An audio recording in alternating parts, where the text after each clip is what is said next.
things on the surface. But if you really go into the reality of things, you will find that there's so much of deception. So the most wise person, the most witty person, is a person who is not deceived. لا يغر بشيء. There's nothing that deceives him. Why?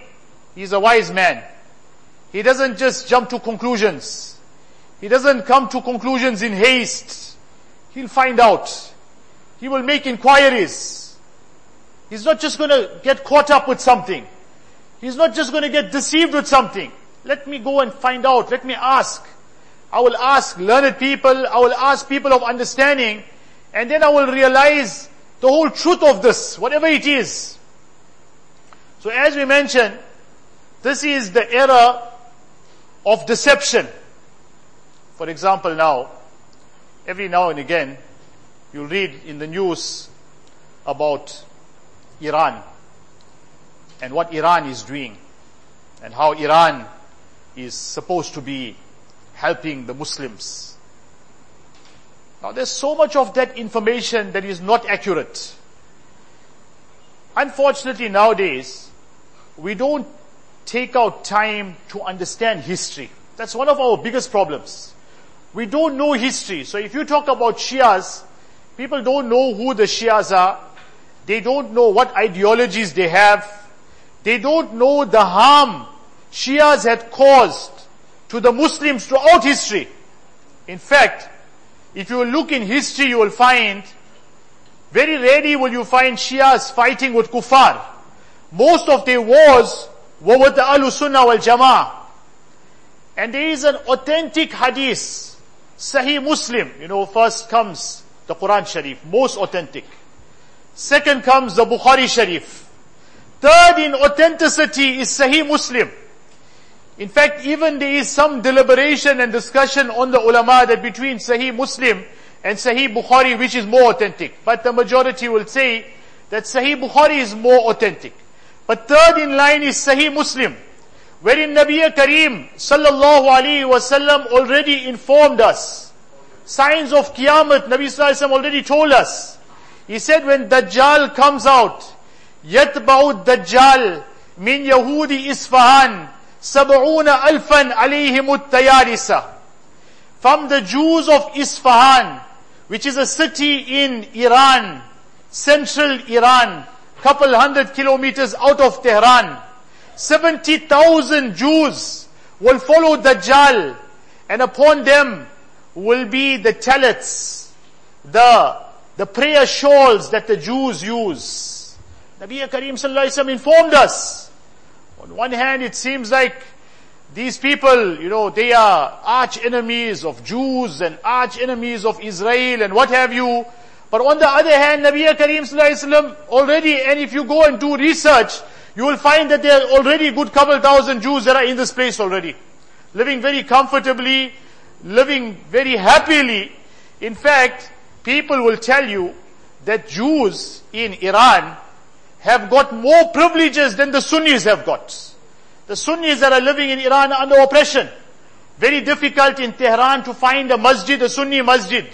You'll find the temples that the Shias have put up. But to find a Sunni masjid is very difficult. So what I am telling you is, don't be deceived. Be careful of deception. Because if you go into the history of Shiism, who had started off Shiism? In which era did it start off? In the time of Hazrat Usman radiallahu ta'ala. A Jew by the name of Abdullah bin Sabah. He had started off this whole movement. Now time does not permit us to go into details. But I am just warning you and telling you, be careful, be alert. Don't be foolish and don't be gullible. Because there's so much of all this different news that is circulating. Just go 10 years back and still it continues till this day and time. And see what was the problem in Syria. Go and see what happened in Syria. What the Shias did to the Muslims and the Sunnis. Go and find out. Do your own research. Ask people from Syria. If you know someone from Syria, sit down and talk to him who was there and witnessed. Or ask the organizations that went to work there, that will tell you that masjids were blown up, Quran Sharifs were burnt. This is the group of people you are talking about now. You need to be wary, you need to be careful. So this is the second question, is الَّذِي لَا يُغَرُّ بِشَيْءٍ.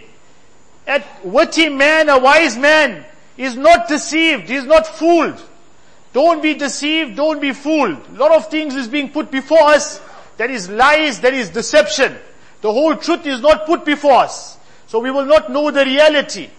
But however it is, an intelligent person, a wise man, he will find out, he will investigate, and he will not be deceived, he will not be fooled. Allah protect us, not going very far. This is happening in Durban. You know, we never thought. It was happening in Lodium already for very long ago. And now it's in Durban, where you're getting people who outwardly seem to be influential speakers.